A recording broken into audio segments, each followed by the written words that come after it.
then welcoming remarks. If I can call up Alexia Thompson, who is a senior musical theater major at Howard University. Come on, let's show some love.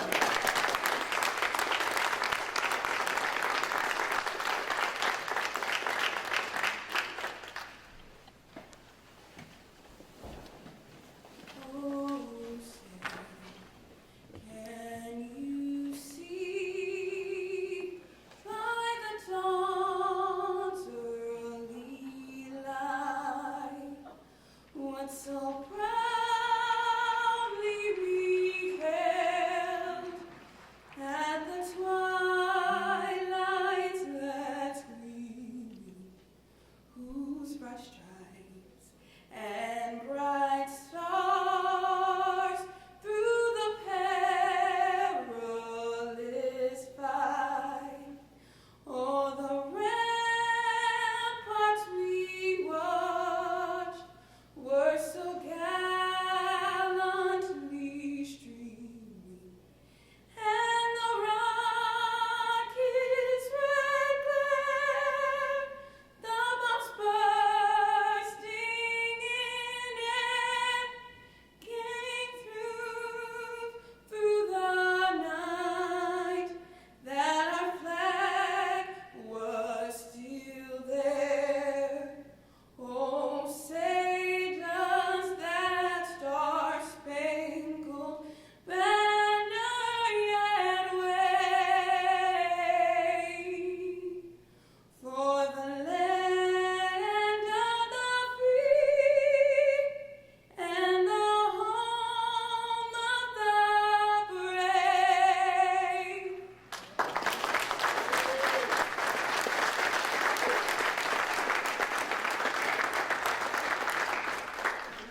One thing, Dr. James Everhart, would you lead us in the pledge to the leader? And then we'll come with the invocation. What? Pledge of allegiance to the flag of the United States of America and to the republic for which it stands, one nation, under God, indivisible, with liberty and justice for all.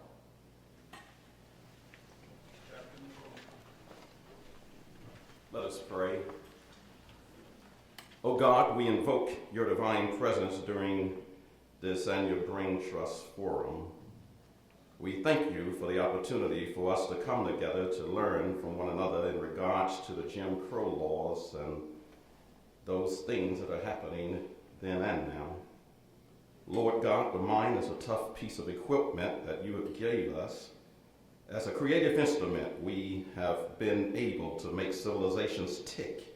And with a sophisticated computer-like fitness, we have been able to deal with all degrees of questions and issues that face our wounded warriors from past and present wars. Lord, sustain us with the wisdom to evaluate constantly our thinking process. Enable us to develop a more mature mind through serious study and discussion, creative activities, and the exercise of love. God, be with the presenters, the speakers, and panelists, that through them we will be enriched, edified, and even energized from the knowledge they will share. Today we pray, especially, O God, for open minds, a willingness to receive new insights and to respond to new challenges. Help us to acknowledge and respect one another's differences or diversity. May our uniqueness converge in community. We thank you for our diverse nation and all the sacrifices of our veterans and that have enabled us to have and to live freely in this land. Be with our servicemen and women everywhere, and most especially those in harm's way. We invoke your presence throughout this day's forum. We pray. Amen. Amen. Amen.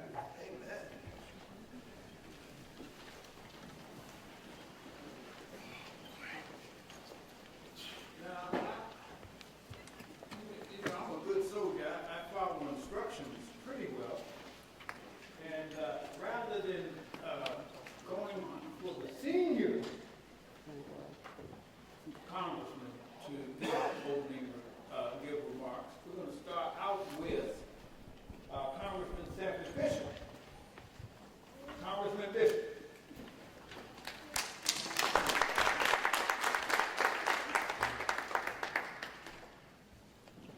Good morning, good morning, good morning. It is a real privilege for me to join my esteemed colleagues, Congressman Charlie Rangel and Representative Corrine Brown as soon as she arrives, in welcoming you to this year's Congressional Black Caucus Veterans Brain Trust. I'd like to first thank Mr. Ron Armstead for his outstanding work in organizing this event. Year in and year out, Ron is there and he has put his life into this. His support and leadership are why this Brain Trust continues to be such a success. We all know Ron's heartfelt passion for improving the lives of our nation's veterans. His strong sense of justice is an inspiration to all of us here today, and I want to again commend him for his efforts. Let's give him another hearty round of applause.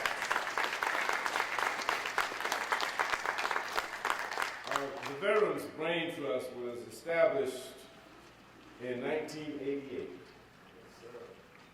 under the chairmanship of the Honorable Charlie Rangel, Dean of the New York Congressional Delegation and a leader of the powerful House Ways and Means Committee. Charlie has truly become an institution in Congress. And of course, he's ably supported by his beautiful wife, who is here, Mrs. Rangel. Would you just raise your hand?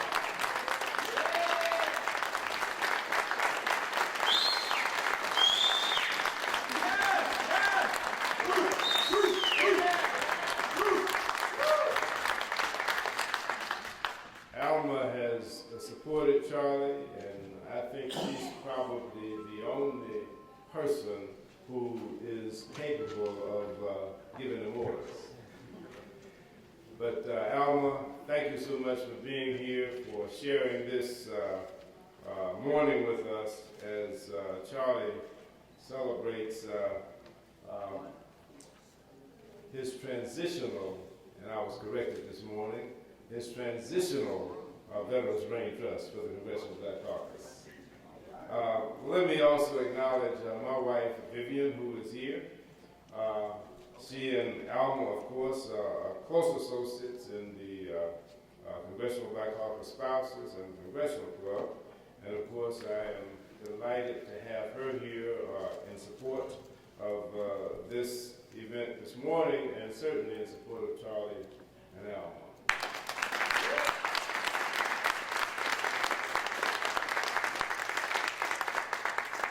Needless to say, with Charlie's retirement, his start will be the end of an era in the United States Congress. Now, Charlie knows veterans. He's one himself. He volunteered to serve in the Korean War, where he earned the Bronze Star for Valor. Purple Heart for his leadership in the Battle of Kunai after being swarmed by Chinese troops. A wounded Charlie Rangel led 40 of his comrades from behind enemy lines. It was freezing cold, and the enemy was all around. But Charlie did not give up. Over a nightmarish 3 days, he was able to lead these men to safety. He's continued to be a leader since then, and after earning his degrees with the aid of the GI Bill, Charlie served as Assistant U.S. Attorney in the New York State Assembly, and he came to serve in the House of Representatives beginning in 1971. That deserves applause.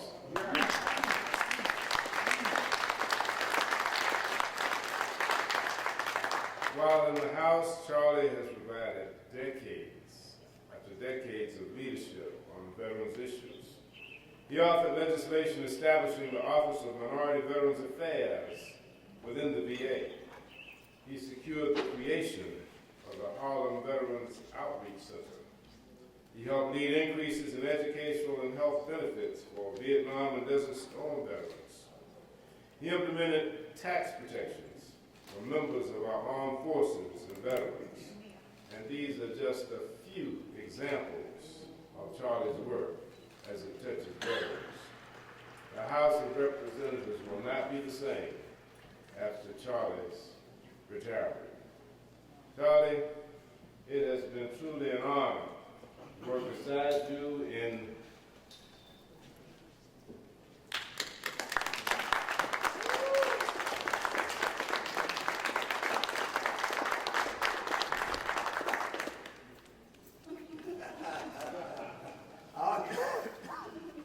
It has truly been an honor for me to work beside Charlie all these years, and we certainly wish you the very best during this hard-earned and very much sought after by Alma transition.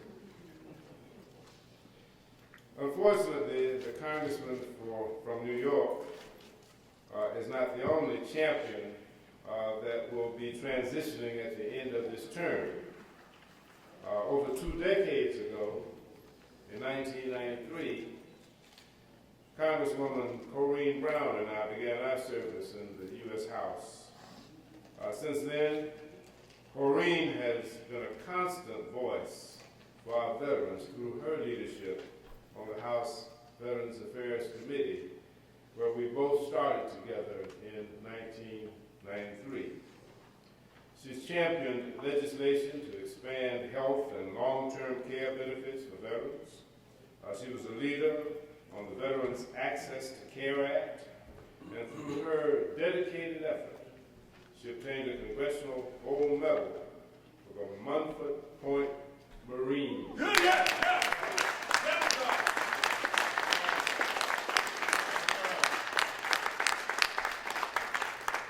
She secured a new veterans outpatient clinic for Jacksonville, and she ensured the completion of the Gainesville VA Medical Center. Through her leadership on the Veterans Affairs Committee, she's presided over dozens of hearings and provided much needed oversight on veterans' health, VA readiness issues. She brought focus to women veterans, and she's worked tirelessly to enhance veteran employment and to end veteran homelessness. Corrine, I know that I do not speak just for myself when I say thank you. Your work here in Congress has saved lives and changed many more lives for the better.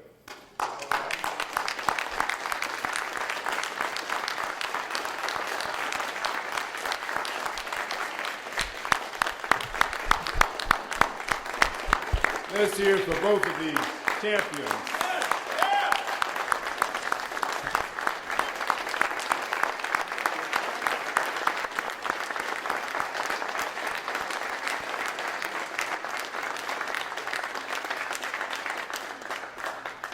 Okay, we have a very robust schedule today, and I'll keep my remaining remarks brief.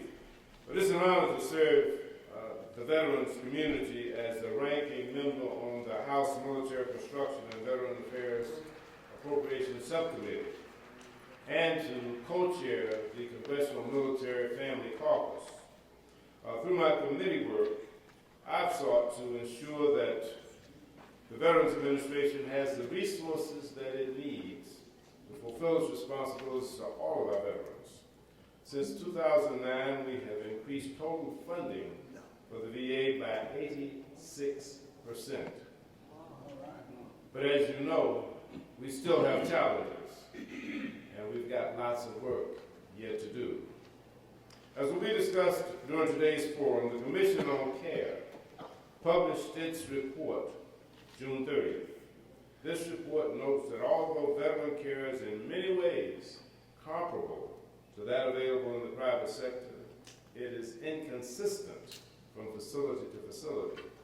The report found that problems that must be addressed and with regard to access, service, and operational processes.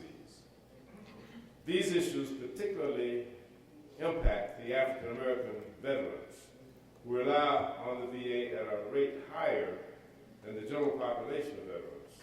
It's imperative that we address these challenges and ensure that our nation's veterans receive the cutting-edge care that they have earned and they absolutely deserve.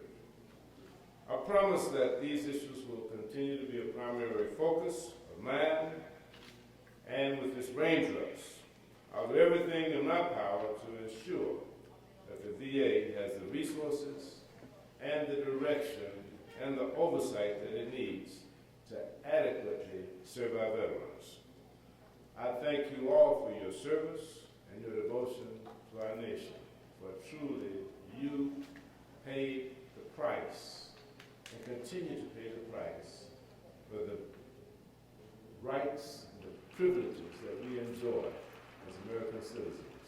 And so our country is forever grateful to you and to the generations of veterans before you who have paid that ultimate price.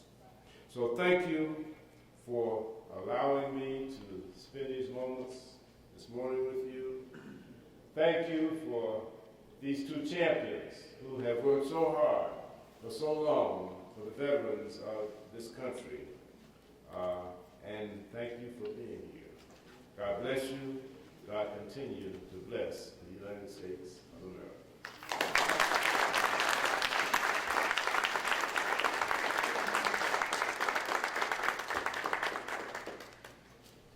Listen, without further ado, all I can say is it's been great working with, for, under the guidance and leadership of Congressman Rangel and Congresswoman Rangel. And so without further ado, I'd like to bring up one of our honorees, Congressman Charles B. Rangel. Come on now.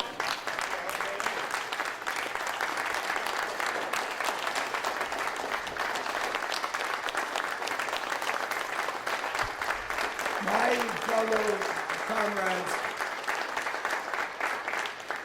you have no idea how much I want to thank you. It's hard to think about leaving what you love to do. And so I have resolved that in my mind. Leaving Washington does not mean to me and my wife that I'm leaving the struggle for justice and equality. That would not be the right thing to do. So Ron, you took this little seed and we've built it and we've grown it, and you don't work for the CBC weekend. You work every day for all of us, white and black, to make certain this nation fulfills its obligation to us. And of course, we have an expression in America, put your money where your mouth is. Well, when you're on appropriation, that's what Congressman Bishop does. He puts our money where our mouths are to make certain that the things that we're fighting for are paid for. And I just told Corrine, in the service, when one of us gets hit, we just don't run away. We don't run away. We make certain we take care of those who's been hit. And God knows in the Congressional Black Caucus, we have seen the battles against all of us by the United States government. And once again, I survived Korea and I survived the Ethics Committee. So.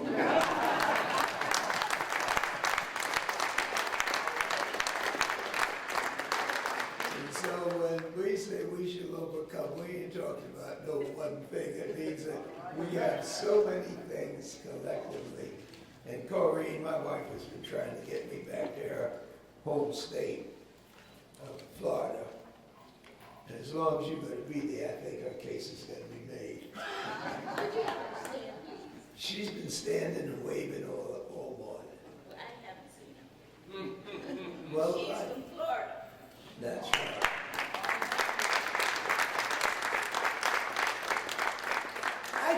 wrap this up by saying, you ain't getting rid of me just by saying goodbye. And I'll be working with Ron and Sanford to make certain that we can make our cause bigger. Because I have made up my mind to do three things, and it was a little difficult. What are going to be your priorities? What are you going to do in life? Well, the first thing is, when you've had a wife and a partner for over 50 years, and she has been there when you've had political cataracts where all you could see was the next election. I'll share with you, we politicians, when it gets time for the next election, you know, Mr. Bishop, we don't allow anything to get in our way with that election. It's an emotional thing. And whether I was fighting for kids or veterans, poor folks, homeless folks, she never said at that time, what about me?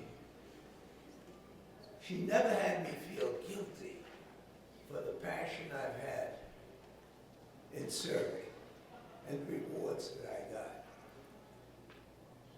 And so, I made up my mind, one of the top priorities in the winter of our lives is to make certain that her priorities are going to be met. Wherever she wants to go, whatever she wants to do, I'm her staff.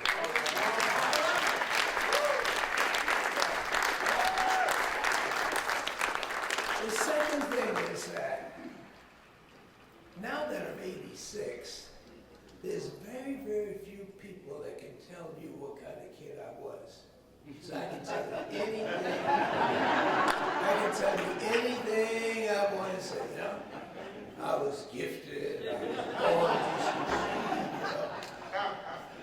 But I do recall quickly when I was able to help a veteran who had been in the same war, been wounded in the same battle. I didn't know him, he knew me. The VA wouldn't give him his money. His records were burned in Kentucky with the 2nd Infantry Division. I had no idea who he was, and all I can say is I knew he was there, because you had to be there to tell those stories. He got his back pay, his disability, and he came down here to Washington to thank me. He had more pictures, and we went over the war 2 or 3 times. And I said, Green, this happened, over 50 years ago. How long did you know I was in the Congress, and why did you wait so long? And he says, Rangel, that's a very awkward question to answer. The truth is, you were such a screw-up, I couldn't really believe that it was you.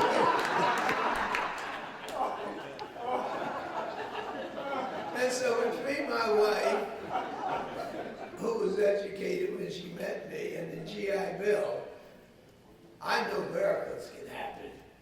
All right.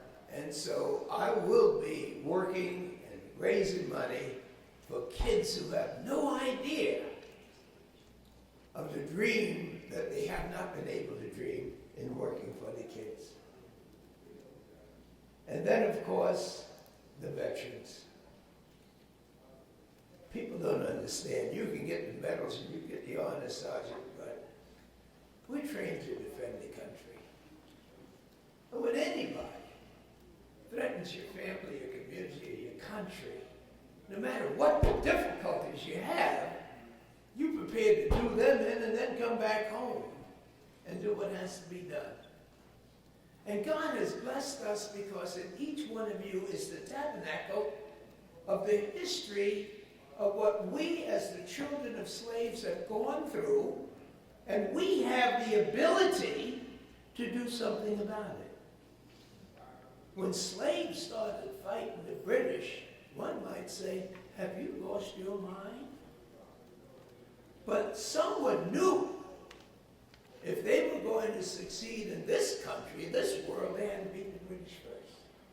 In the Civil War, they didn't even even say we were a full person, but we knew our salvation was to make certain that we were heard.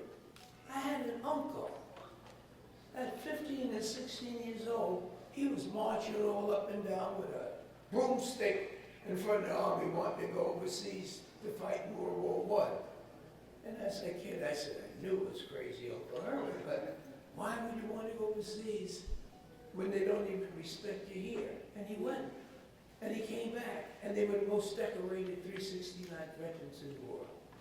In World War II, my brother had to fight to go overseas and fight. Roscoe Brown, a friend of mine, just passed away, Tuskegee Airman.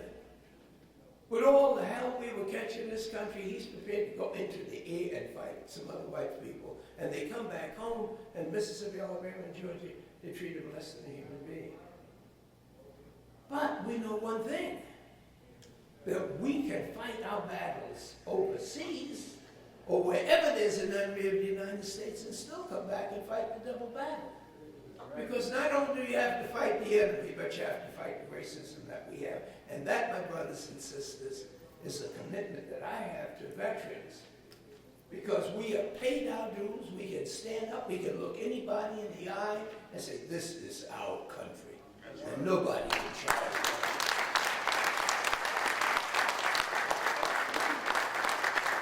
And so, please don't try this goodbye, Charlie. Hate to see you go business, because I ain't going nowhere. I got permission from my wife to continue to do the work that we enjoy. We have time because of blessings to enjoy it, and I cannot tell you the depth of my commitment comes from your breath under my wings to allow me to do the things that you would want done. So thank you, Corrine. You weren't going to get rid of me anyway. Kit Bishop, you're a great guy from Georgia, and I love you, but that appropriation commission enhances your committee, enhances my love for you. You bring home the money and the bacon. And Ron, vicariously, we all live through you. Everyone talks about what we want to do. Ron gets it done. Thank you for your love. Thank you for your support. We got a lot of work to do, don't we? A lot of work to do. A lot of work to do. And let's just do it. Thank you.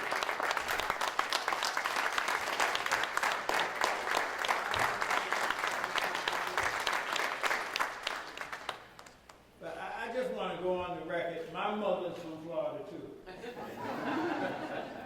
Go for it. Left Florida when she was 16, traveled up north, and lived in Harlem at the Hotel Teresa, frequented Small's Paradise. So I just want you to know that I'm connected to you through blood as well. Now, if I may, some people suggested that in paying tribute to Congressman Rangel at this particular forum, that we would have some people that would say, beyond what Congressman Bishop said, a few words about it. And I had asked some of the long-standing, if it's okay, is it okay? Invite up a couple of people to. Oh, okay. All right. I had talked with the staffers, and they said, it might be a nice idea to have some of the long-standing veteran brain trust folks come up and say, what's the rule in Congress? The 1 minute rule? Yeah. 2 minute rule? Yeah, you get 1 minute and 2 minutes at most. So I want to start off with my colleague in crime, Mr. Ralph Cooper, who was here from the very beginning.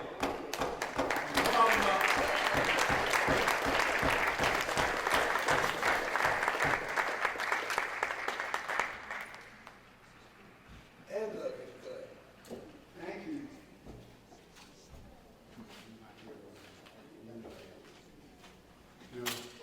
Well, good morning. Good morning.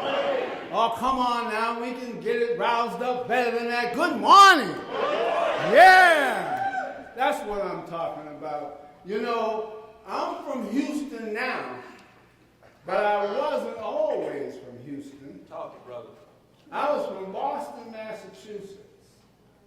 And this honorable gentleman had a friend up there who was a friend of mine and a friend of the veterans of the United States. We call him Uncle Joe Moakley. Joe Moakley was the chairman of the Rules Committee way back then, and when he passed away, Charlie Rangel came to the funeral and gave some of the most rousing remarks for his friend and colleague. And we talked the stuff about racism and all of that stuff, but you know what? It's a mental thing. Also, you have to buy in for the racism business to work. And if you have a white person that's doing what's right, you have to stand up and say, yes, that's my friend. So, when we came here and we said we wanted to do something for the veterans, the CBC said, we didn't know veterans had a problem. Well, Charlie Rangel knew we had a problem, and so he stood up and put us on our way, and we thank God for Charles Rangel today. Thank you.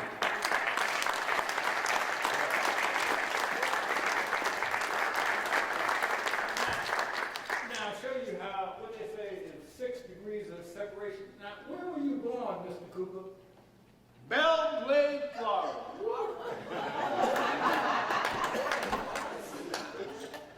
AKA the Muck.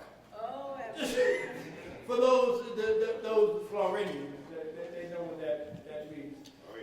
Next, I'd like to call up a gentleman. I asked him to say a few words about Charlie, and this person made the remark to me that Charlie changed my life. So I'd like to call up Mr. Morocco Coleman.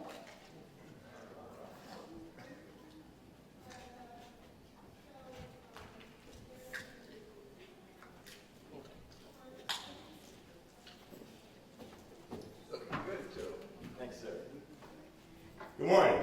Good morning. I'm from Atlanta, Georgia, and I have been able to become gainfully employed with the Georgia Department of Labor. And I had been homeless and broke down and shell-shocked and PTSD and everything before I got that job. And once I got that job, I knew what my mission was. And I started taking care of veterans in Atlanta, Georgia, and around the state. And they started trying to fire me because I was doing the job too good. I met Ron at a speaking engagement, and Ron says, well, you need to come to Washington and testify before the House Subcommittee on Oversight and Investigations. I said, I don't know anybody look like that. He says, no, I work for Congressman Charlie Rangel. And I said, well, let's do it. And my bosses didn't want to let me come, but a letter arrived under the seal and the signature of Congressman Charlie Rangel. And all of a sudden, everybody started jumping and making arrangements for me to come up here. And once I came up here and testified, Congressman Rangel said, we need to put some things together. So he galvanized the Brain Trust. And I was appointed as the committee chairman for employment and training. And I went back to Georgia.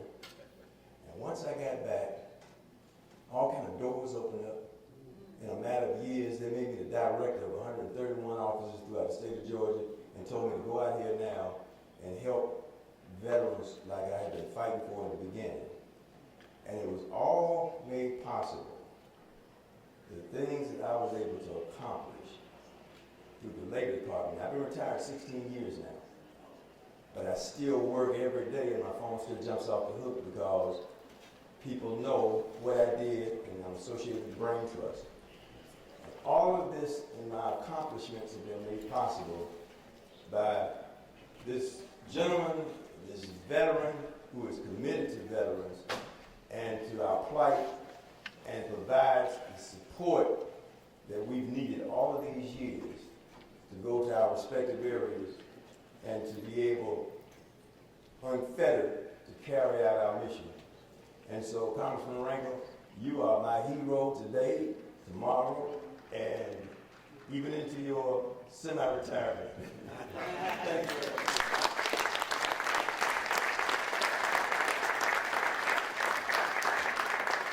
Now,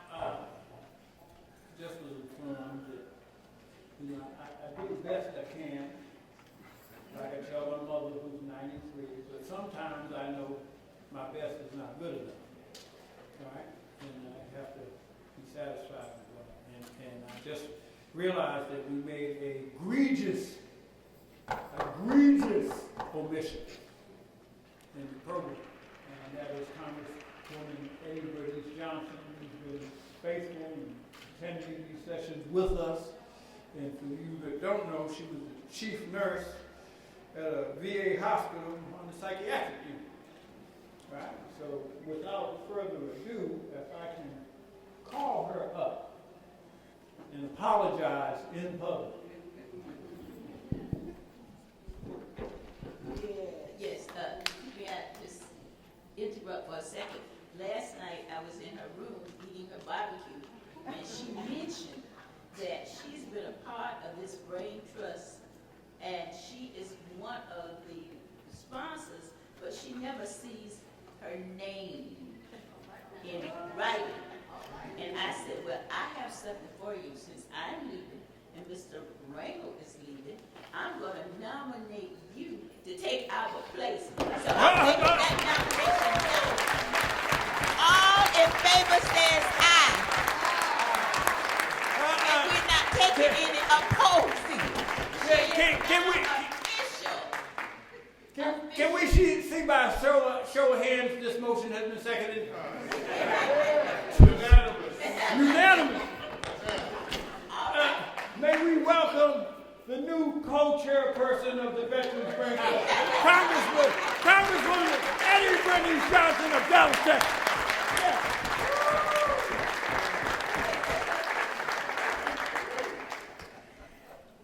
Good morning. I don't know what I've gotten myself into. You know, sometimes you need to be quiet. I have 600 students across the way over there for STEM education. But my heart has always been with veterans. I'm a granddaughter, daughter, wife, and sister of veterans. My career prior to getting into elective office was with the Veterans Hospital in Dallas. I'm from Waco. Amen. And I started there, but my father was working there, so at that time, two members of the same family couldn't work at the same institution, so I went to Dallas. So that would mean Marlin and Temple, Texas. And I said, I wasn't even old enough to vote then. I just graduated, and I said, I'm not going to a small town. So I went to Dallas, and that's where I've been ever since. But I came this morning. I try to come every time because of my sincere interest in my battle. The ranking member there on that committee knows how many copies of letters I've given to her that I've written to the secretary concerning my interest in veterans care. But I really wanted to come this morning because we have a giant among us, one of my role models, even before I came to Congress. And a role model all the way around with his wife, family. I mean, just wonderful, wonderful people that I've enjoyed getting to know. And I always considered him someone that I could go to and someone I could watch and learn how to act. Even when he acts bad, he acts good. And so I just couldn't miss this. They put me across the street because my audience was so large. I have students, high school students, and we have a huge number of them. But I had to skip out and come over to say how much I'm going to miss. And I hope I'm going to let him come back and visit us, because I don't even know what we're going to do with that. There's so many people here that have seen him as a true role model, one of the founders of the Congressional Black Caucus, and there are two that remain. And he is the second most senior in seniority in the House. I have never heard anyone say anything but good and respectful things about him. And I sing his praises because I love him. I know what he's made of. I've seen him in action. I've seen the skills. And I've seen smiled when I was crying, showing people the strength, that inner strength. And when he wrote that book, how many of you read that book? Well, let me tell you, if you haven't, you need to get a copy. When he tells you he's never seen a bad day since, he really hasn't. He's a person of inspiration, always cheerful, that smile. I'm really going to miss it. I'm going to stop before I cry, too. My hero.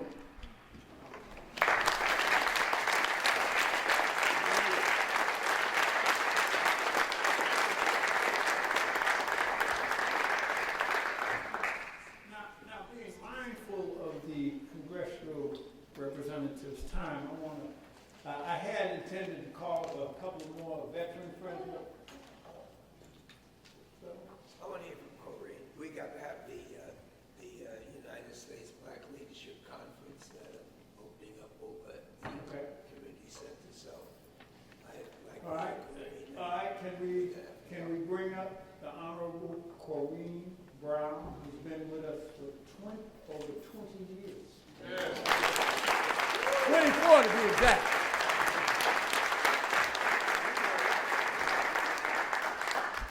God is good. All the time. All the time. God is good. And God bless America because of you. Give yourself a hand.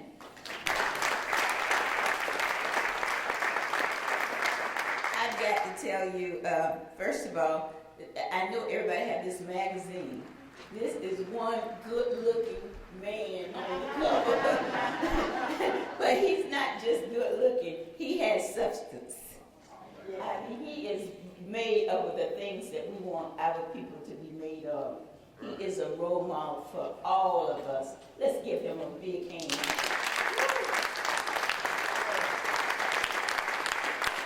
We can do better than that.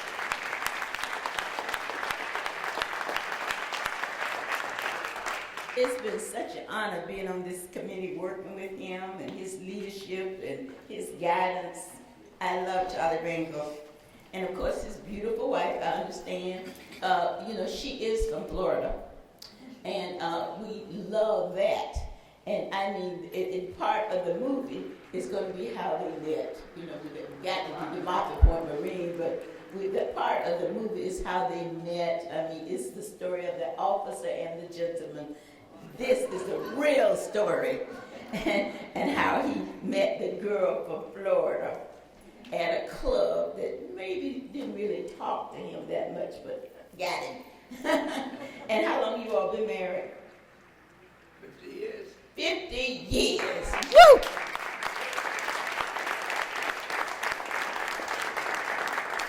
And his leadership and guidance for us on the Veterans Affairs Committee and Armed Services would go without saying. We would not have done all of the things that we've been able to do without his leadership. I know you've heard, and I just want to mention a couple of things. How many veterans commit suicide a day? I think it was 22, now it's 20. But let's go back. How many in this room are Vietnam veterans? Raise your hand. Let's give them a hand. Let's give them a hand. Now, what you might not know is those that's committing suicide are from the Vietnam era.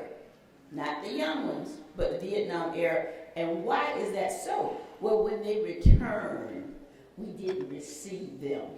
We didn't give them the proper accolades. And so let's give them a hand right now.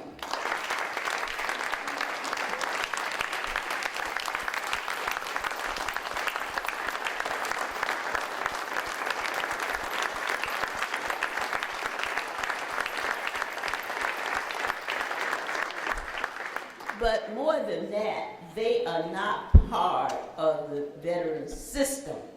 And if they're not a part of it, then they can't get served. And so we all need to reach out to those Vietnam veterans we know and help them get to be a part of the system. Now the other group, the fastest growing group, is women. Women veterans are committing suicide more than any other group, fastest growing group. Well, why? Well, a lot of times when they go to the VA, they think they're the spouses or they don't get the proper recognition. And the saddest thing is to see a woman vet that's homeless with children on the streets. That is unacceptable. And I am so excited that we have been able to work. Where's Donna? I saw Donna in here earlier. We've been able to work to turn that around and have grant programs working with the community to combat this. The other area I need to mention, Bishop, a group came to me and said that the Women Veterans Memorial will close because they did not get any appropriations. And they just would not be able to stay open. And I said, not on our watch will they close.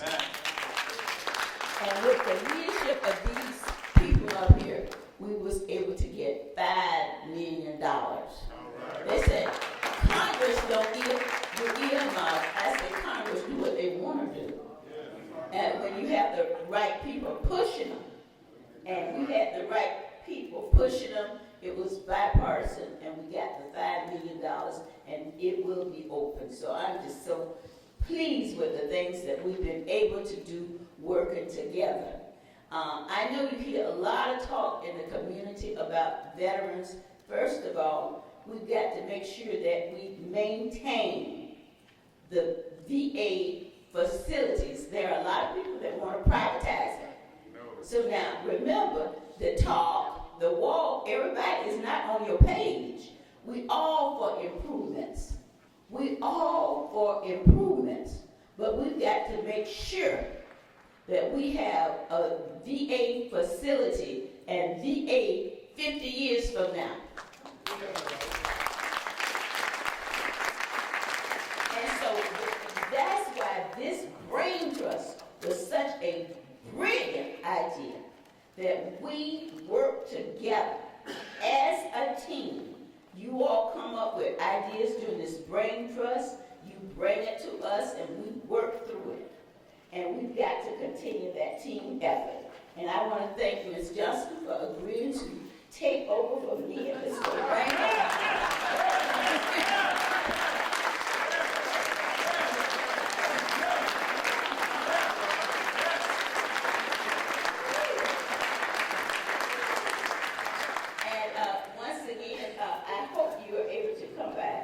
The reception tonight, Mr. Rangel. I have a little gift for you, but it's not here yet. I'll be with you. You'll be with me tonight. So anyway, thank you all so much for having the opportunity to serve you. And I do believe to whom God has given much, much is what? Thank you very much. We happen to have the Sanford Point Marines in the house, and they have a few things that they'd like to say. Would you come up? Mr. Joseph Gita is the governmental liaison, and this is the president of the Sanford Point Marines. Now, I don't want these other branches to take it seriously, but the nicest thing that ever been told to me is, Corrine, you should have been a Marine.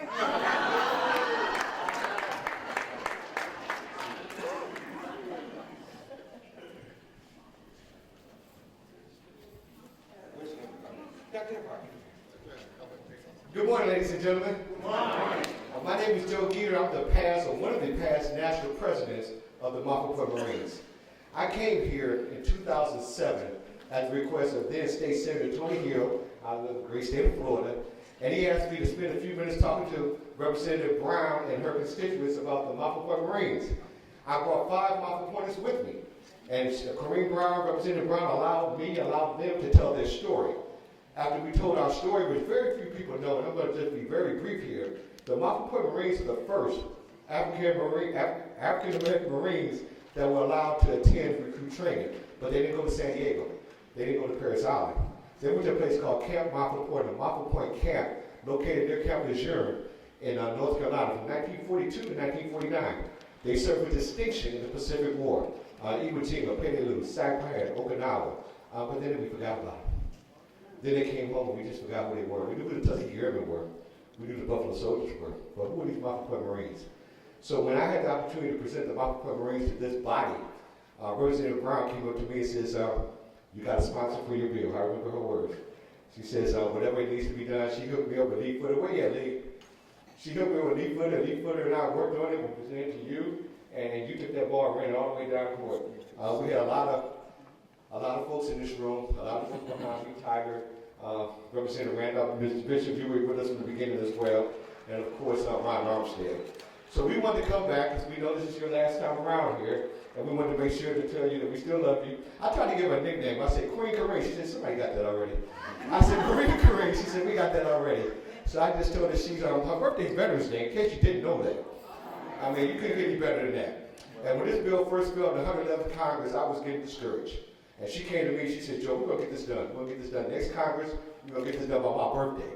So she came to the Commandant's house, had breakfast with General Amos, brought some friends along with us, and before we knew it, this bill was on the floor, and on October 25th, it was the most bipartisan bill passed by Congress. It was 422-0. And that deserves a round of applause. In 2012, the Mafia Point Marine Association, a group that was founded by these original Mafia Pointers in 1965, had their convention in Jacksonville, North Carolina, and Representative Brown was inducted into our Hall of Fame. So she's a Hall of Famer as well. So we didn't want her to get away without letting her know how much we really appreciate it, and we have something we want to give to you, so if I can. By the way, for introduction, this is Forrest Spencer. He's our current national president. This is Dr. James Everhart. He's the immediate past national president. And I think everybody in this room knows Tiger Davis, who was also inducted into our Hall of Fame this year. So we're very excited. So please, National Mafia Point Marine Association, Certificate of Appreciation, presented to the United States Representative Corrine Brown. In sincere appreciation of your efforts in being an intricate lead sponsor in the U.S. House of Representatives on legislation to award the Congressional Gold Medal to the Mafia Point Marine, this nation's first African-American Marines. Your dedication and hard work in this effort directly led to a unanimous bipartisan approval of the 112th Congress and signed by the 44th President of the United States, Barack Obama. In recognition for your personal sacrifice and service to your country in making and awarding the Congressional Gold Medal possible, and in addition to your unwavering dedication in helping to preserve the legacy of these 20,000 African-American men that trained and became a part of the world's greatest fighting force, is greatly appreciated. On behalf of the Mafia Point Marines and the Mafia Point Marine Association, we thank you. Awarded this 16th day of September, 2012, and it's signed by myself and past President James Everhart.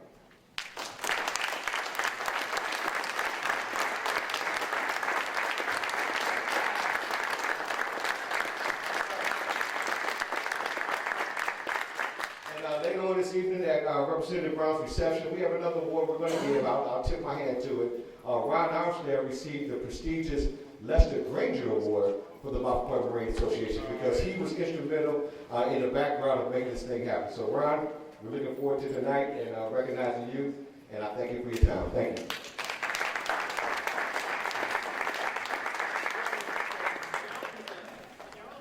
Please send it to the mic.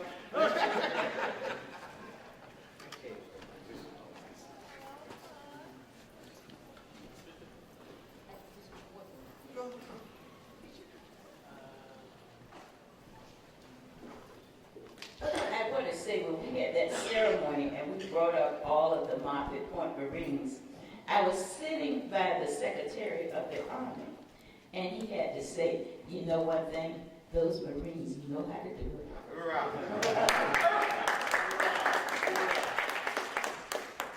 I had been tasked with saying that, we needed to give the Congresswoman something. Yeah. Right?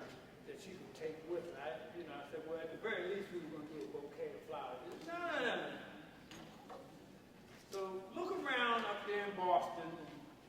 So what I did is, it was scant things up in Boston, but I did manage to get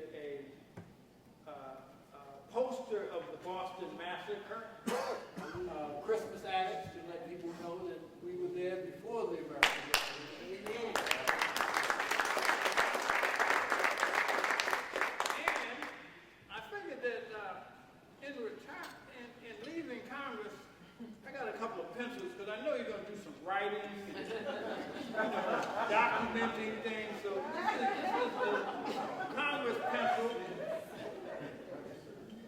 And this is the We the People pencil. All right. I also took to writing myself. And just to keep a record of the accomplishments, somehow people believe that we don't write anymore. Yeah. But I thought it would be nice to publish a copy of the 25th anniversary report for the Congressional Black Caucus Veterans Brain Trust, talking about the role, accomplishments, and challenges that we've had over these 25 years. You can hand this to Congressman Bishop. All right? So these were just kind of tokens of appreciation. This report is online. It is online. It was published online. And just to say that... where we find it? Now, that's a good question.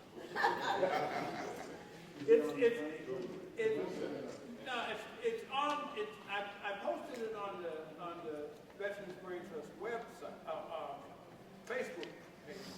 However, it's under the Trotter Institute Scholar Works. The Trotter Institute is part of the University of Massachusetts in Boston, near Boston. So it is published online. And I want to say, ironically enough, that the editor of the report is a former Washington Post journalist who was on the Hill covering a number of the things that we did in the early stages of the Brain Trust. Actually, one of the references was him reporting about Sonny Montgomery being challenged by Lane Evans back in '92. Right? And I was later told that he was the youngest Pulitzer Prize winner until very recently as a writer. Right? And his name is Kenneth Cooper. Okay? So we're trying to do our best. I want to thank everybody and thank Corrine and Congressman Bishop for their undying devotion. All right? And can we give them a round of applause?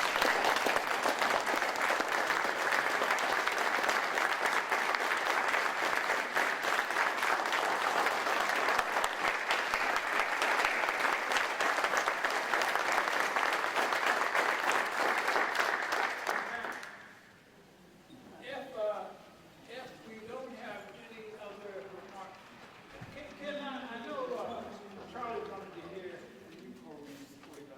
Is it possible I could call up two more Brain Trust members to say something? Mr. Tiger Davis and Mr. Tom Harris have been with us a pretty long time.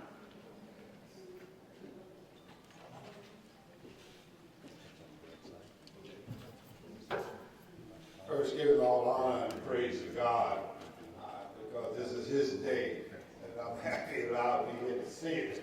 Okay, first of all, I was born in northern Georgia on that plantation, right?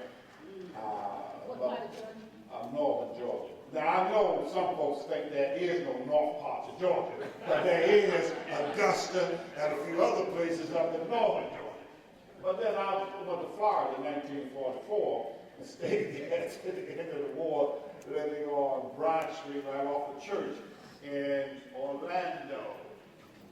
And of course, my granddaughter now lives outside of Waco, but Congresswoman Johnson has gone. And my father-in-law lives on 118th Street, 151, 118th Street in Harlem, United States of America. Okay, and he was the reason I always admired Congressman Rangel. In the late 70s and the early 80s, I would go up and take him home from the Veterans Hospital down on 23rd Street in Manhattan. And he would always tell me about the problems there. And then he would say, call Charlie Rangel, call Charlie Rangel. You know, and then I got to know who Charlie Rangel was because my father-in-law, World War II, talked about Charlie Rangel as that young fellow who was with the 503rd Artillery in Korea, and that they were nearly wiped out. In fact, they took some of the heaviest casualties in the war. And I'll say that to you, my dear Carolyn Howard, ladies and gentlemen, Honorable Carolyn Howard one of the top ranking members of the Maryland State General Assembly, Carolyn Howard. Now, she sat next to me on Ways and Means. She was a rattler for Florida A&M, and of course I'm a bear from Morgan State University. Okay, so we had us a good time, and I was a E4 and then had no aspirations beyond that, so I was out of upper class, but she only married colonels and above. But at any rate, it's been an honor to work with Ron. And some of you don't know how hard Ron works. Ron talks to my wife if I'm not there, and he calls every other week or so to bring you up to date on whatever is going on and ask you questions about what you think about this and what you think about that. And you argue with him a little bit on the phone, but then, look, he's steady. Right. And he has been here. But behind him has been these extraordinary congresspersons. And all I can say is thank God for all of our congresspersons, because we have the finest elected officials in the country who are working in the most difficult situations in these United States of America. Because once you become an elected official, your community wants to make you a celebrity, and they take away your time from doing the work that you got to do. And if you don't show up and be that celebrity for them, then they're going to say you don't like them no more. And so it's a very difficult task if you're an African American. And so I'm going to end right at this point, because standing behind me is one of the truly great warriors from Vietnam, First Cav Tom Harris.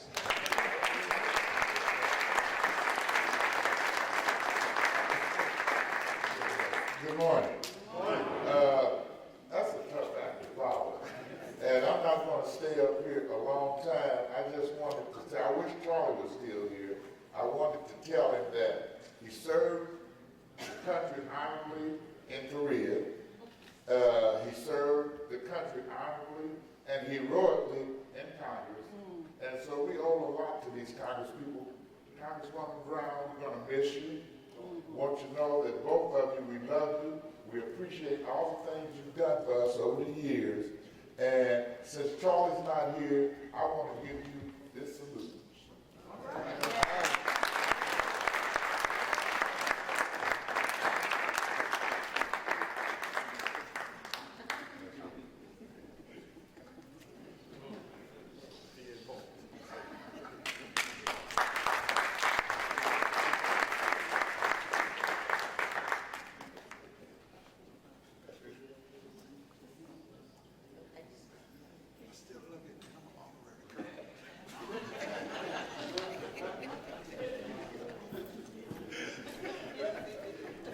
There is one other thing we want to do before we move to the panel discussion. I have my attorney in the room, and I want him to come up and do it 1 minute. But let me tell you something about it. The Lord sent him to me, because I had some other attorneys that I was going to use. And so someone said, just call him and speak with him. I spoke with him for about 15 minutes. Let me just tell you, he's a Hampton graduate. The Army sent him to Duke, is it Duke? JAG officer. And after I talked to him, and FAMU teacher, professor, I say the Lord sent this man to me. So you got to meet him.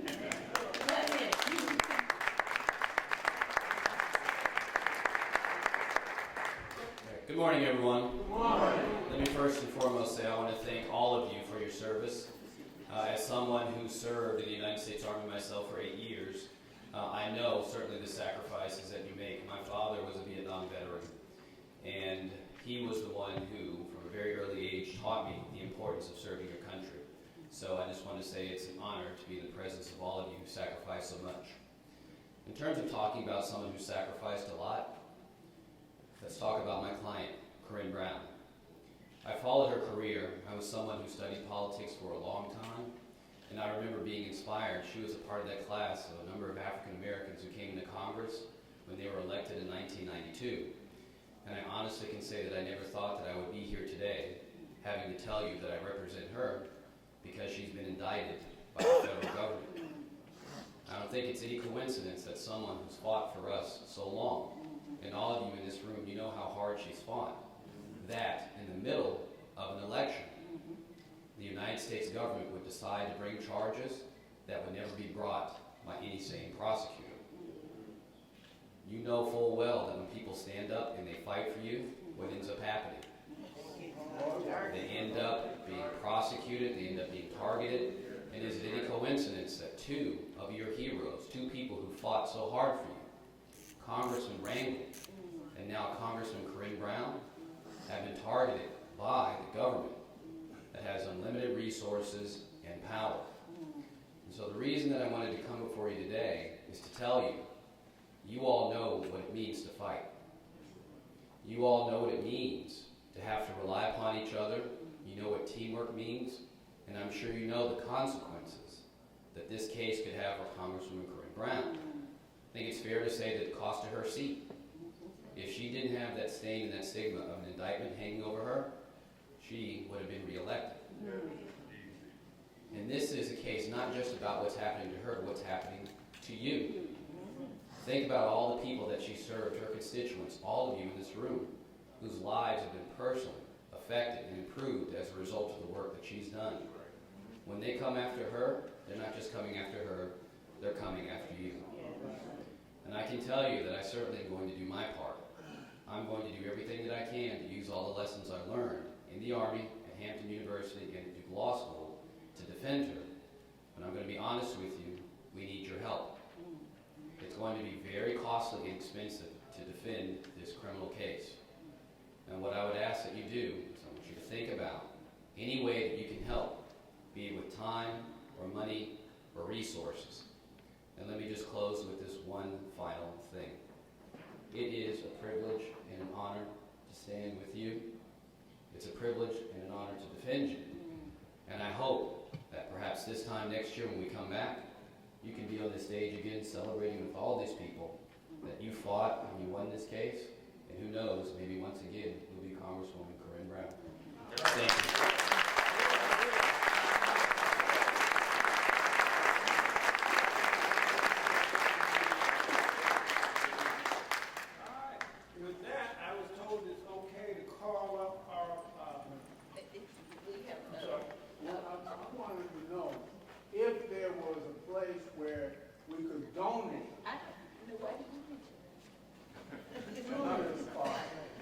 Yes, sir. We actually have envelopes here, and we also have a letter where you can go into the website. So after we finish, if you just want to see me, I'll be here, and we'll make sure that we can take care of that for you.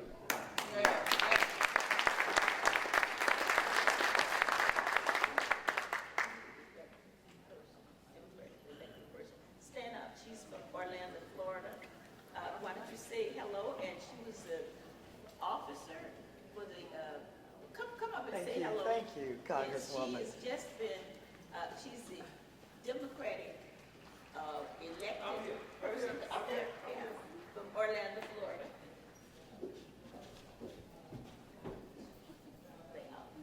Good morning, everyone. I am honored to say just a few words to you this morning. I was born and raised in Jacksonville. Yeah, I'm getting there. I was born and raised in Jacksonville. So I've known Congresswoman Brown for a long time. And I've been in Orlando for over 30 years.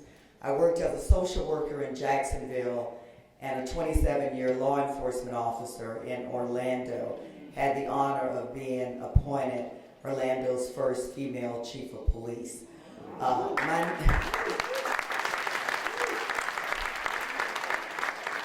My name is Val Demings. I am a candidate for the United States Congress and just won my four-way primary with 57% of the vote. It is a bittersweet time for me. There's a lot of work to be done, as you know, in the United States Congress, particularly in the area of criminal justice and in Veterans Affairs. But I can tell you this morning that I've watched Congresswoman Brown serve. I've watched her as a resident of Jacksonville and of Orlando. And I know of no one who has worked harder with the courage needed to make a difference in the lives of her constituency and veterans than Congresswoman Corrine Brown. And so I just salute her today, as all of you do. And what we do know, man and woman can do a lot of things, but God always has the last word. So thank you and God bless you.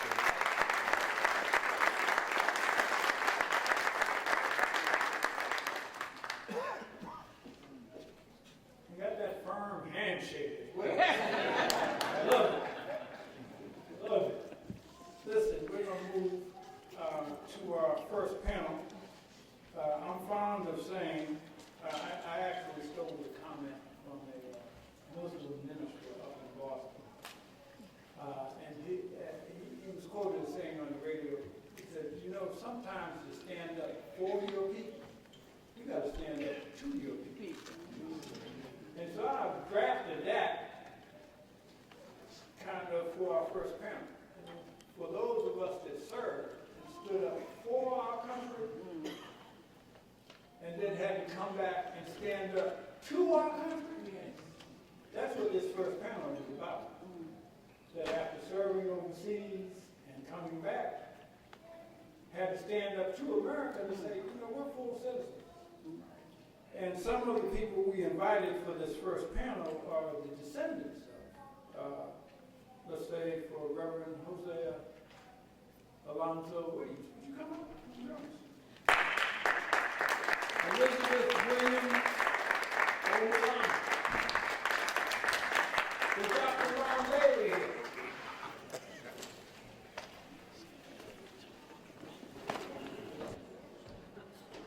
All right. I want to thank everybody for being so patient and bearing with us this morning, bearing witness.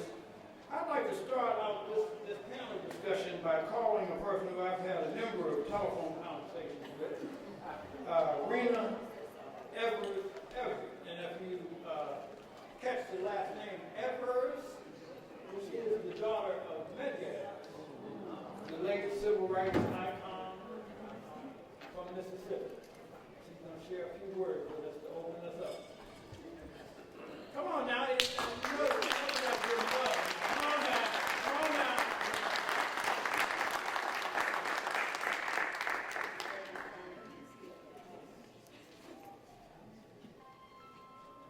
Well, good morning. And hello. And hello. It is truly an honor to be here, and I hope I don't mess this up. I put my on the keyboard. I'm safe, I think. To members of the Congressional Black Caucus and the Congressional Black Caucus Veterans BRAINTRUST, Congressman Rangel, Congresswoman Brown, Congressman Bishop. It's truly an honor to be here. Is this better? Yes. Okay.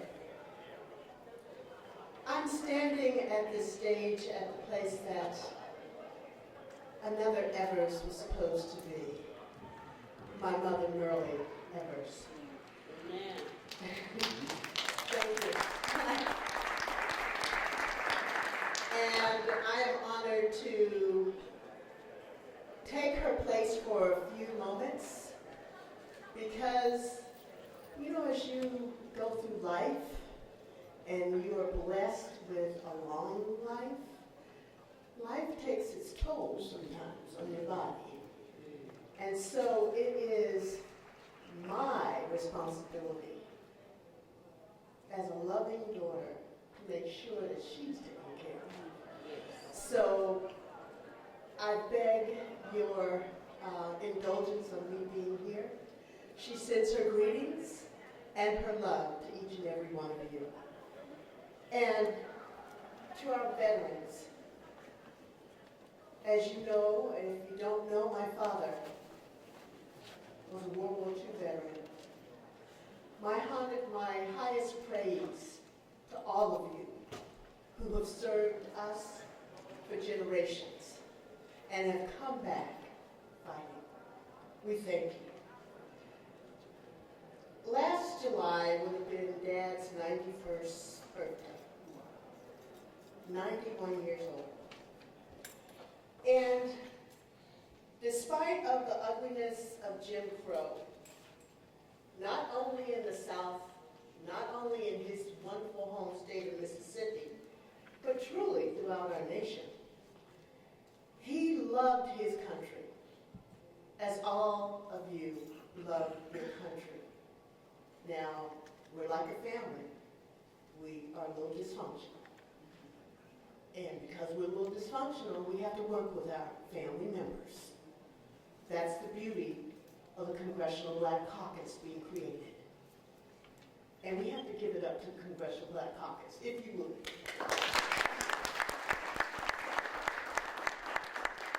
Even after he served in the Army, he came home. And he came home like so many veterans. Disappointed, hurt, because what he fought for was dignity and honor and equality and freedom. But he came home to none of that. And so he continued to fail. Now, this is not just about my father. It's about all the fathers, all the mothers that fought in the wars that were overseas for this nation, but in the war that is continuously being fought here for our humanity and human rights. In a state known for its extreme resistance to equal rights for its black citizens, he stepped into the battle as a fearless visionary, passionate activist, and in the presence of fight for civil rights. As I thought about what to say, because they truly are the speakers, I thought about his quote. And he has several quotes, but one that was known is freedom has never been free. That was said over 60 years ago. Freedom has never been free. And he understood that. But that was only part of the quote. He understood that he was on borrowed time like so many of the great warriors here. You know, as was said earlier, when you fight for what's right, you're targeted. And the target does not end at your death.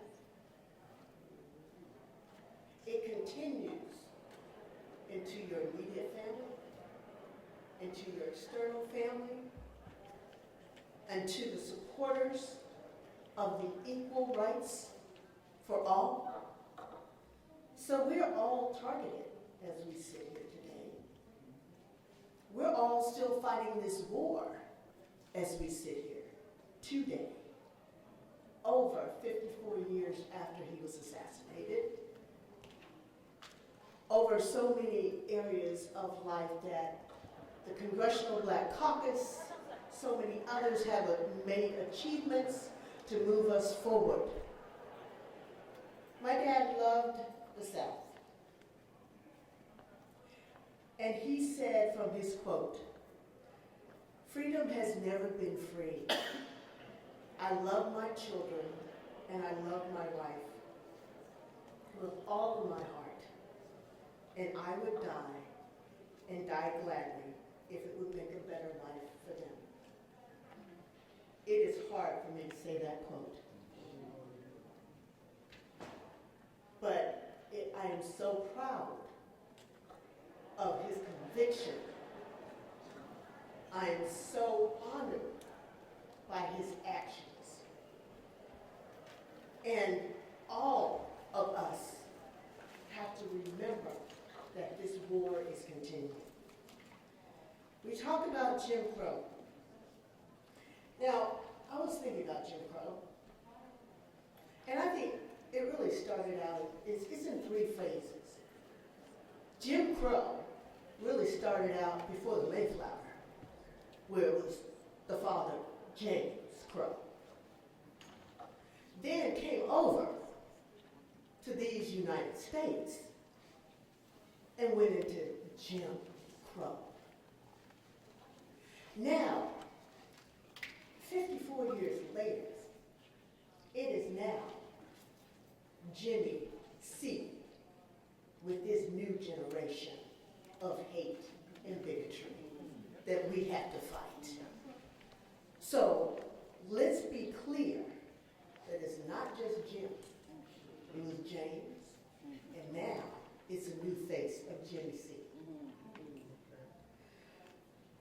Differences can divide, but differences with collaboration can strengthen when we do this war. Strengthen all and combat all the ills of what's going on, not just in this nation, but in the world. One look at the headlines confirms it. We have significant loss of life throughout this nation. A lot of it in Chicago, but so much across this country. So many unarmed citizens, black, that are losing our lives simply because of ill-informed,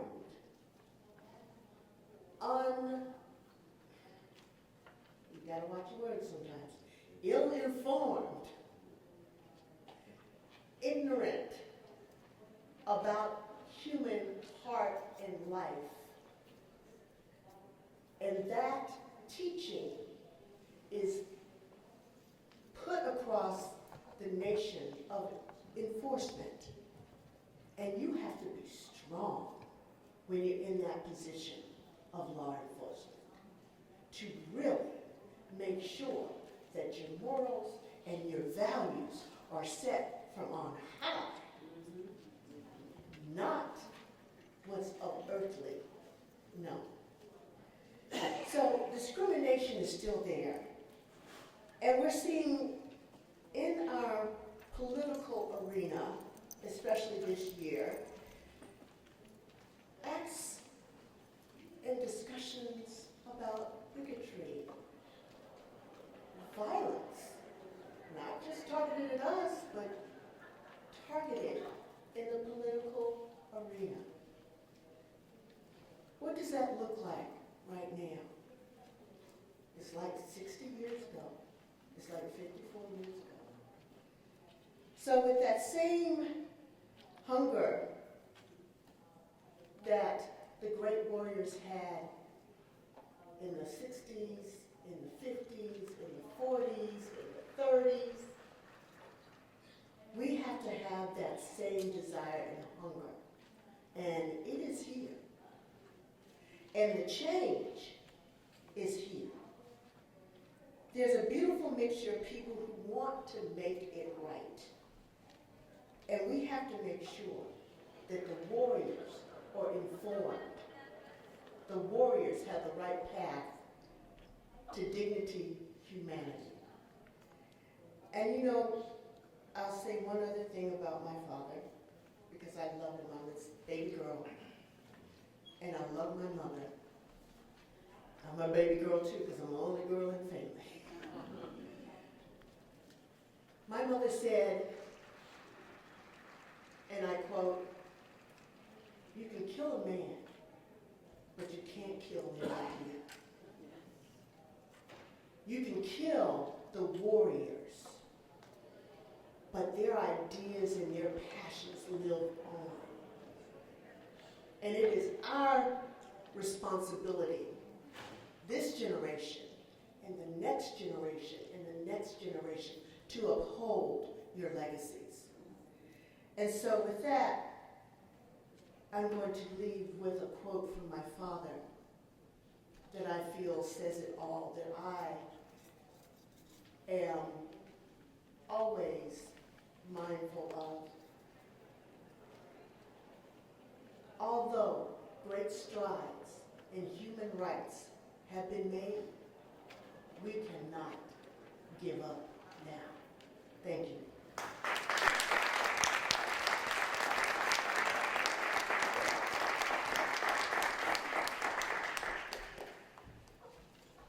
All right, I'm going to call up Dr. Ron Bailey to kind of bookend for the discussion about Medicare.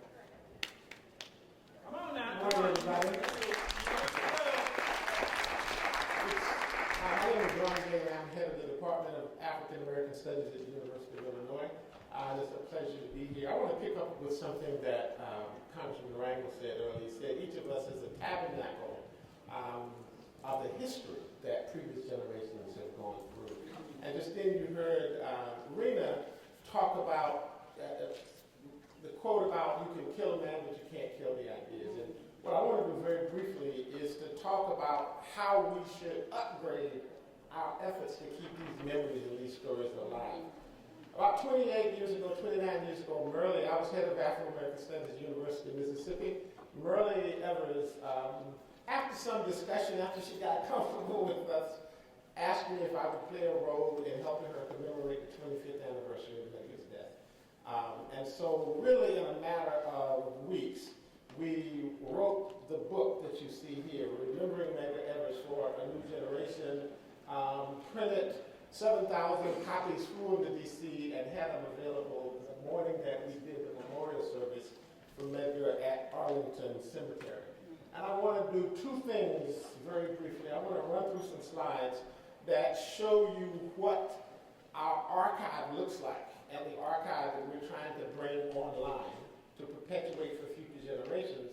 And then I want to mention a project that we're involved in promoting the use of digital tools so that these stories can be sustained for future generations. If you'll give me an email address at the end, I'll send these slides to you because almost every one of them has embedded other links, speeches of Medgar, speeches of Merle, and so on. We just don't have time to do that today. So this is the book, and I'm not going to do that.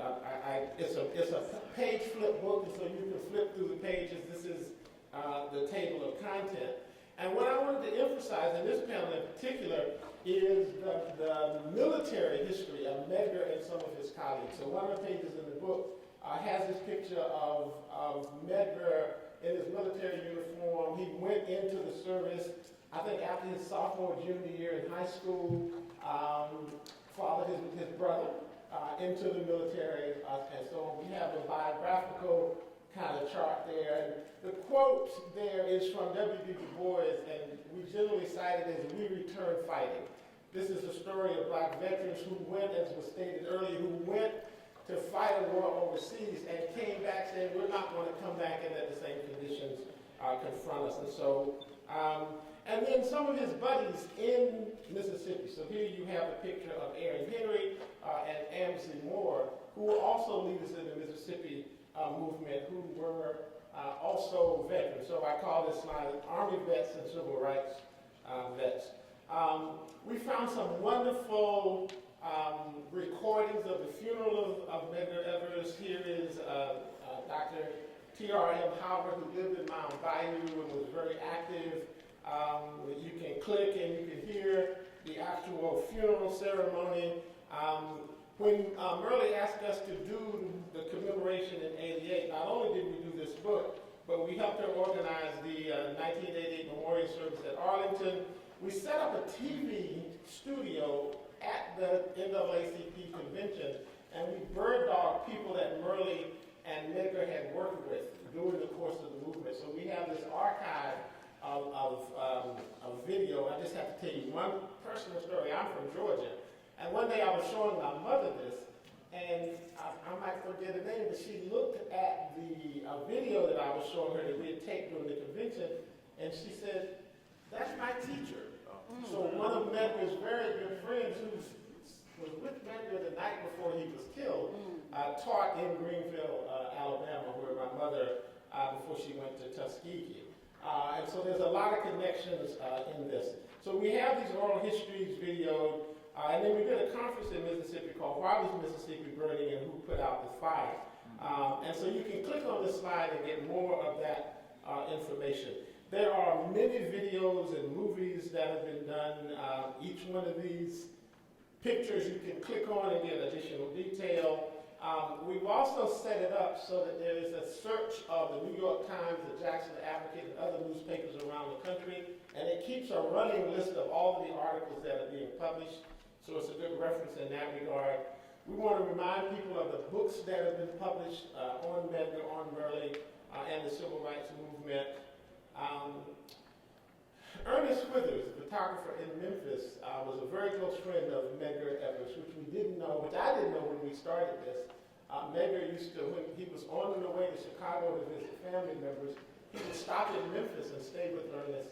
And so here are some of the pictures that Mr. Withers took. You'll see the classic photo at the bottom of the I Am a Man photo from the Memphis sanitation worker strike.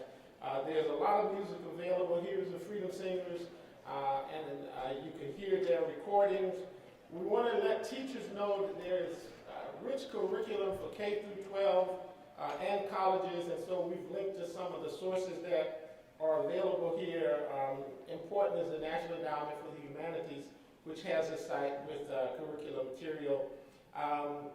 One of the things that's been fascinating in working with Murley is how she has endeavored to carry on the struggle and its legacy. And so we have a link here to the Medgar and Murley Evers Institute that Rena is working very closely with. So the project this kind of is the stuff of that period. And what I want to say is that all of y'all got stuff. All of us have stuff. We have incredible stories. You know, my students, sometimes I have them go and interview their grandparents, and they come back, Dr. Bailey, I didn't know my granddaddy was the first black coach with the Atlanta Braves, or, you know, just incredible stories. And, you know, we have these little devices that are mini computers. But how often do we turn these computers on and take grandma, grandpa, deacon so-and-so to get those stories in a digital format so that they can be used in the future? So we started working on a project funded by the Mellon Foundation to try to build a collaboration with colleagues at the University of Illinois to do more with digital tools. And so what we're trying to do is develop, we're trying to address the digital divide, because what we find is that black communities don't have the kind of access to these digital tools that other communities do, wealthier communities and so on. You see here a map of black colleges in the South, which are located in the hearts of our population. So we're trying to build the capacity to do more recording, to have students and teachers be aware of that. And you know the notion of the digital divide. I won't go into that. I'll just end by saying there is some really exciting projects on the web now that begins to pick up on the story. Here's one from the Digital Public Library of America.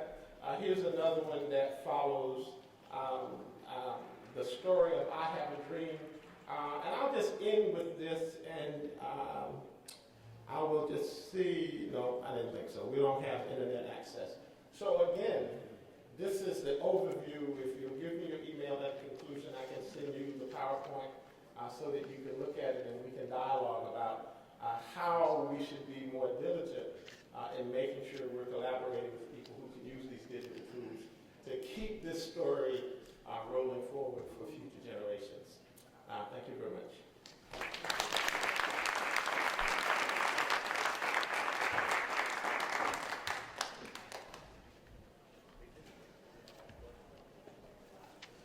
Now, Ralph, you should know that Dr. Bailey was in Northeastern for the longest.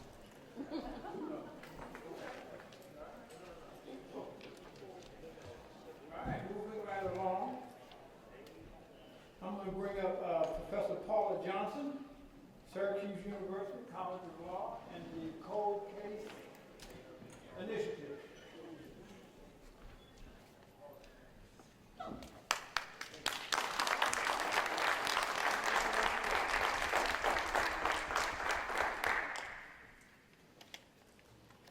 morning, everyone. Thank you so much for having me here.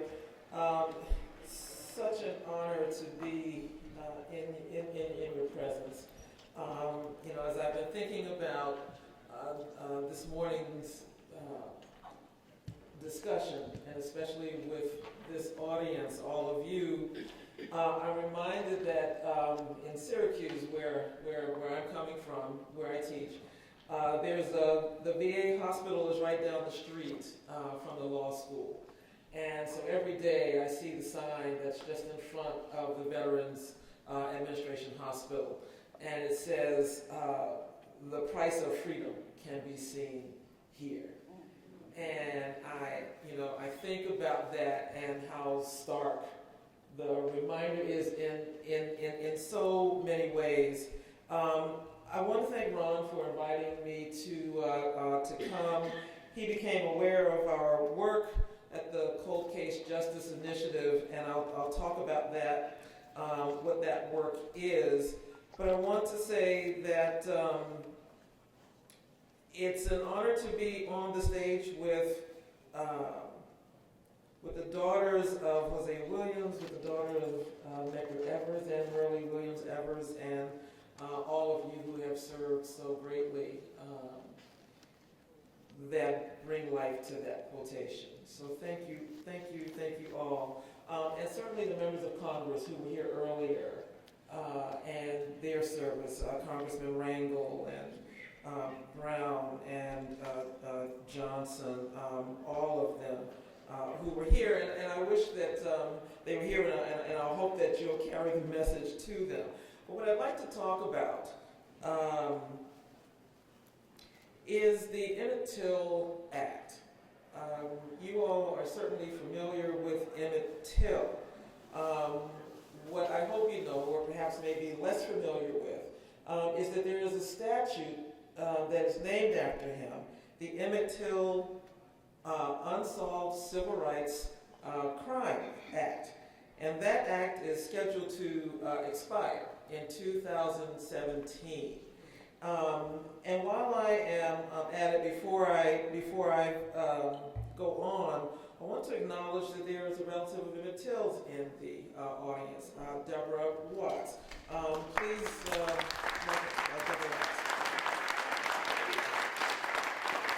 And she is a cousin of Emmett Till's and also the co-founder of the Emmett Till Legacy Foundation.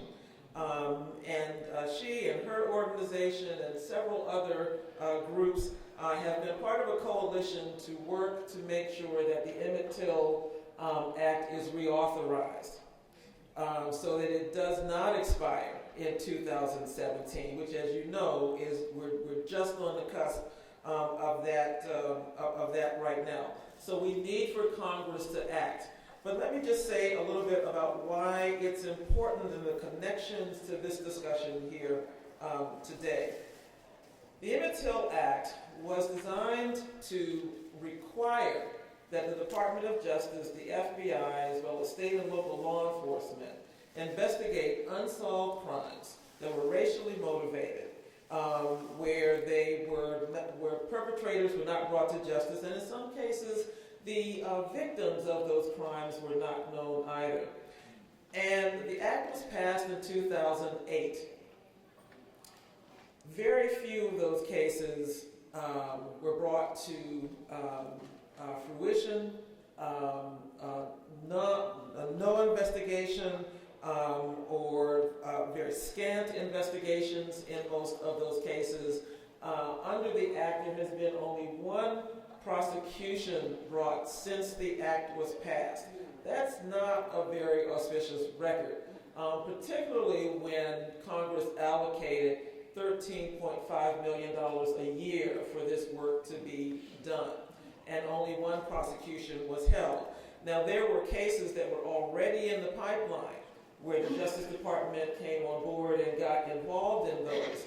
But even with that record, one would expect for all of the killings that happened during this era, that there would be much more involvement, that there would be much better results as a result of the mandate from Congress.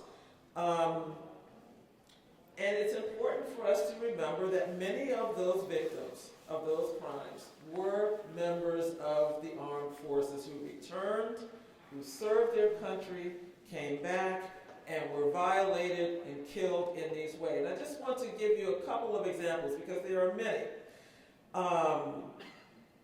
A man named Worless Jackson Sr. served in the Army, World War II. Natchez, Mississippi, was killed in 1967. He was the father of 5 children actually, father of 5 children. He was the first African American to work in a non-menial job in Armstrong Tire and Rubber Company in Natchez, Mississippi. He was also the treasurer of the local NAACP. He and a man named George Metcalf worked together in the local NAACP in Natchez. There was an attempt on George Metcalf's life the previous year, and he was not killed, but he was severely injured as a result of the bomb that was placed under his car. They succeeded, the Klan, we're sure it was Klan members who committed this act, succeeded in killing Worless Jackson Sr. A bomb was placed under his truck, and as he left his shift from the paper company, from the tire company, and was driving home, and just imagine that the plant was adjacent to the black community. So you would ride from the plant and just go through the town and get to your, through the black residential area. So the bomb didn't go off upon ignition. It was very nefarious in this way. It was timed to go off so that he would come through the community. And it went off right in the heart of the community. So that when the bomb went off, people flew from their homes to try to find out what was going on.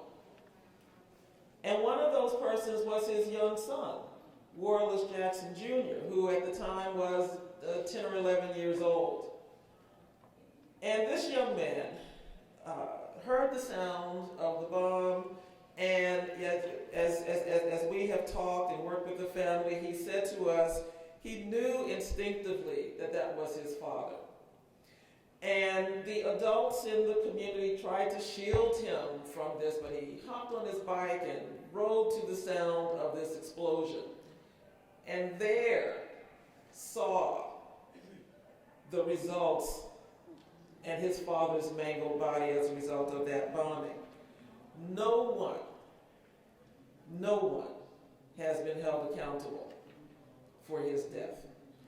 And we have been working to try to get all of the records from the Department of Justice, from the Defense Department, from anyone who has conducted any type of investigation on that case so that this family can receive the information and the justice that they deserve. Another family with whom we have worked is the family of Corporal Roman Ducksworth. Roman Ducksworth was returning home from being stationed in Fort Meade, Maryland, not very far from here, to Taylorsville, Mississippi, 1962. His wife had a complicated pregnancy, and he had gotten a special leave in order to go home. He was on a bus to go to his family, see about his wife. He fell asleep on the back of the bus. There was some sort of altercation, words exchanged with the bus driver trying to rouse him, and you can imagine the choice words that were used in addressing him, to the point where they called the sheriff, and local police came to the bus while it was stopped, and again, treated him very roughly, very disrespectfully. He was in his uniform, and it resulted in the officer shooting Corporal Ducksworth. And the investigation, such as it was, took the officer's account that that was done in self-defense. Now, the officer subsequently died, and this was before the Department of Justice did the kind of thorough investigation that they are supposed to do in these cases, and so they closed the case. Perpetrator is deceased. Nothing more we can do. Well, we weren't satisfied with that, and neither was the family, and neither was one of the investigative journalists, a man, Ben Greenberg, with whom we have collaborated on this case. And as we continue to do, gather evidence, gather information, we found that these accounts just didn't jive with a self-defense claim. So once again, while a perpetrator in this instance is known, no one is held accountable for the act. And there are many other cases, members who have served and those who have served in the capacity in ways in which they gave their lives for this democracy, for all of us. And they all deserve the justice that this act was intended to make possible for them. So the project that I co-direct with Professor Janice McDonald, the project at Northeastern University Law School, Emory University in Atlanta has a similar project. We are all trying to make sure that the Emmett Till Act that was passed in 2008 will not expire before this work is done. So as many have said before, we need your help. The Congress members who were here, several of them have been co-sponsors of this legislation, but not all have signed on, and that includes some of the members of the Black Caucus. Every single one needs to sign on and co-sponsor this legislation. The legislation passed, and I realize my time is up, so let me just wrap up with this. The Reauthorization Act, the bill, passed the Senate just before they left in July. It was one of the last things they did before going on recess. They passed it by voice vote. The House of Representatives needs to do the same. And they need to do it now. We don't know what the next Congress is going to look like, or the office of the executive. We cannot take the chance that the people coming in will care as much about this bill as the people who are there now. So as I sit, I urge you, stand with these victims of these racially motivated crimes. Perpetrators, older though they may be, many are still alive, and they ought to be held accountable for their acts. Thank you so much.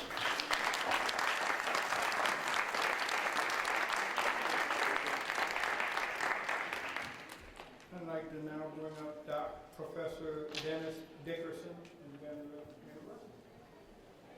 Come on now.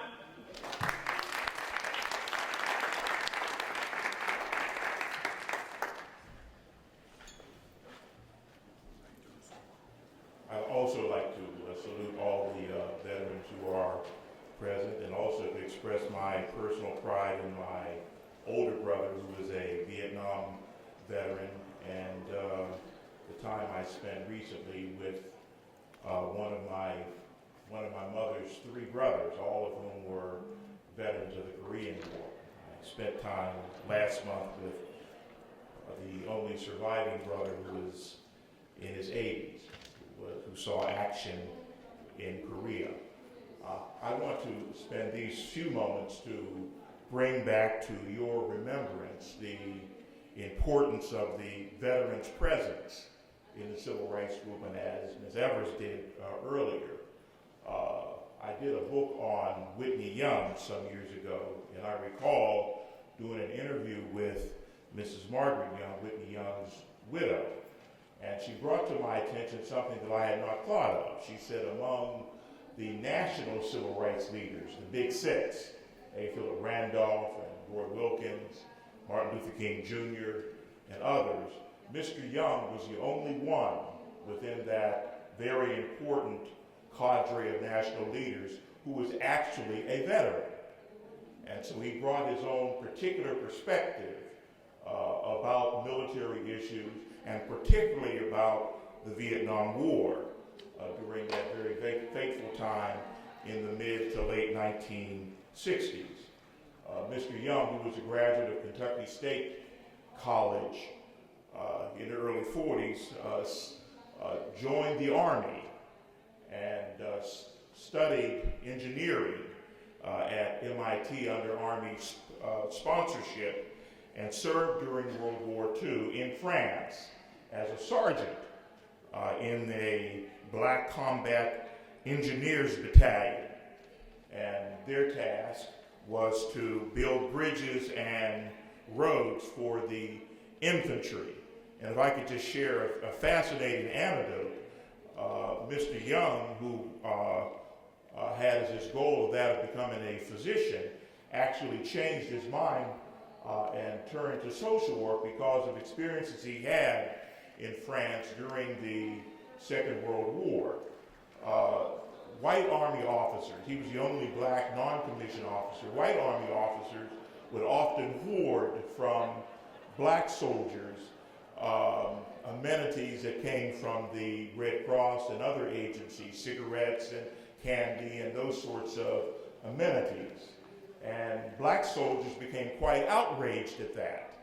And so at night, when the camps had to be darkened, black soldiers would fire in the direction of the white officers. And of course, no one could find out who was doing the firing because the camps were darkened so as not to reveal themselves to German soldiers. And so frightened had the white officers become that they came to Mr. Young to find some kind of way to adjudicate these differences. And Mr. Young said the solution was simple: just share your cigarettes and candy with the soldiers, and the firing would stop, and it did. He found that his skills at negotiation had been successful, and he turned from medicine to social work, and you know the rest of the story.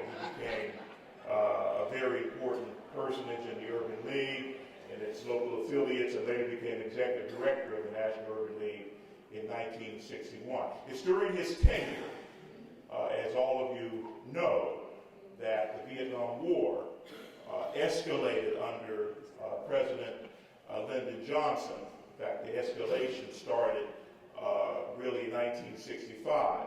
And from 1965 through the early 1970s, somewhere between 45,000 and 60,000 African Americans served in the military in the Vietnam War. And as I said, I proudly say that one of those was my brother James, who saw action in the Navy off of the coast of Vietnam.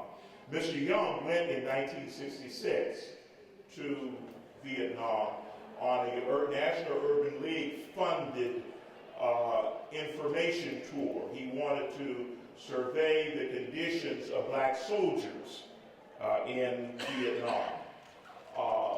And so after he came back, President Johnson asked him to do a briefing, not only for him, but for Secretary of State Cyrus Vance. And he reported on the condition of black soldiers. One thing he said was that there weren't enough blacks being promoted through the ranks, through the commissioned as well as non-commissioned ranks of the military, particularly the U.S. Army. And also he noted, while there was a significant interracial teamwork in a very general sense, that when black veterans returned to the United States, that there were very, very few services available to him. And he applied for a grant in 1967 from the Rockefeller Brothers Fund. A grant, the initial grant was for $150,000. A second grant in 1970 was for $200,000. And this was to provide a variety of educational, employment, and housing services to returning black Vietnam veterans. And these monies were distributed to 9 affiliates of the Urban League in New York, Los Angeles, San Francisco, Chicago, Atlanta, New Orleans, Washington, D.C., Detroit, and Pittsburgh. And he reported just since 1967 and 1968 alone, there were some almost 43,000 requests from black veterans asking for a variety of services.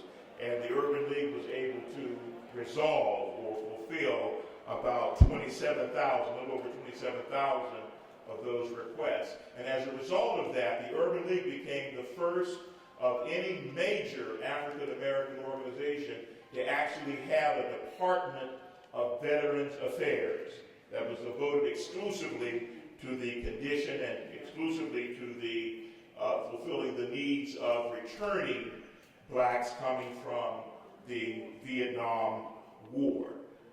Let me just say in closing a couple of issues of historical importance. There was this famous fissure between Whitney Young and Martin Luther King. There was quite a heated argument that both of them regretted that they had. Dr. King, by this time, had already given his very famous sermon at Riverside Church in New York opposing the Vietnam War. Mr. Young did not oppose the war at that point, fearing that because Lyndon Johnson had been such an important ally in the civil rights cause, that it would be rank disloyalty not to support his escalation of the war in Vietnam.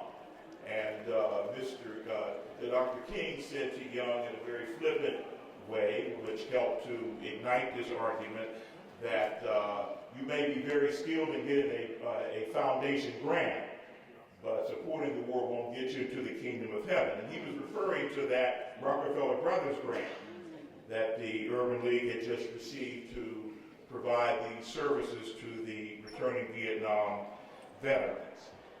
After 1968, after the 10th offensive, Mr. Young, like many, many others, came out against the war. By that time, President Johnson had already announced his intention not to run for re-election, and which freed up Whitney Young and a number of others to come out against the war. The rest is history, and I thank you very much for your time.